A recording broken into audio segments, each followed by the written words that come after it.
সম্মানিত বন্ধুগণ, আসসালামু আলাইকুম ওয়া রাহমাতুল্লাহি ওয়া বারাকাতুহু। দেখুন আমাদের গৃহপালিত পশু মিনি, দেখুন দেখুন কি সুন্দর তাকাচ্ছে, আমাদেরকে তাকাচ্ছে, অবাক চোখে আমাদেরকে তাকাচ্ছে। আসলে এই মিনি যে আমাদের কত উপকার করে। প্রতিদিন আমাদের ঘরে যে ইঁদুর থাকে আমাদের ধ্বংস করে, সেই ইঁদুর গুলাকে ওরা খেয়ে ফেলে। শুধু তাই না, আমাদের যেগুলা ক্ষতিকারক বস্তু আছে সেগুলা খেয়ে ফেলে। এতে দেখুন ইঁদুরের আর দুইটি বাচ্চা, কি সুন্দর পুটপুটি দুটি বাচ্চা। আসলে একটি গান বলে না, কুত্তার বাচ্চা তুই পুটপুটি না জানি কত সুন্দর। ধন্যবাদ ধন্যবাদ। যে এই গানটা লিখেছে, যে এই গানটা রচয়িতা করেছে, তাকে আমি ধন্যবাদ জানাই। আজকে আমার সেই গানের কথা মনে পড়ে যায়।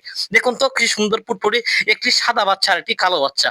আর যদি আমি তৃণমূল পর্যায়ে না আসতাম, এই যে দেখুন ধানের উপর শুয়ে রয়েছে, কিন্তু হয়তো বা বৃষ্টি রুদ্র নাই, তার জন্য ধানগুলাকে এভাবে সুন্দর করে ধানগুলাকে এভাবে বিছিয়ে দেওয়া হয়েছে। কেন? ধানগুলো যাতে নষ্ট না হয়, কারণ ধানগুলা যদি নষ্ট হয়ে যেত আমরা কি খাবো।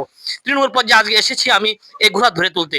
যদি ভালো লাগে তা আমাকে এসে একবার করেছি ইউটিউব চ্যানেল, এসে একবার করেছি ফেসবুক পেজ এবং ফেসবুক। আপনারা বেশি বেশি লাইক দিবেন এবং আমার সাথেই থাকবেন। এবং আমার ভিডিওগুলো যদি আপনারা লাইক দেন, তাহলে আমি আরো সামনের দিকে এগিয়ে যেতে পারবো। সম্মতি বন্ধুগণ, সবাইকে আবার ভালোবাসা জানিয়ে আর ভিডিওগুলো এখানে শেষ করছি। আল্লাহ হাফেজ।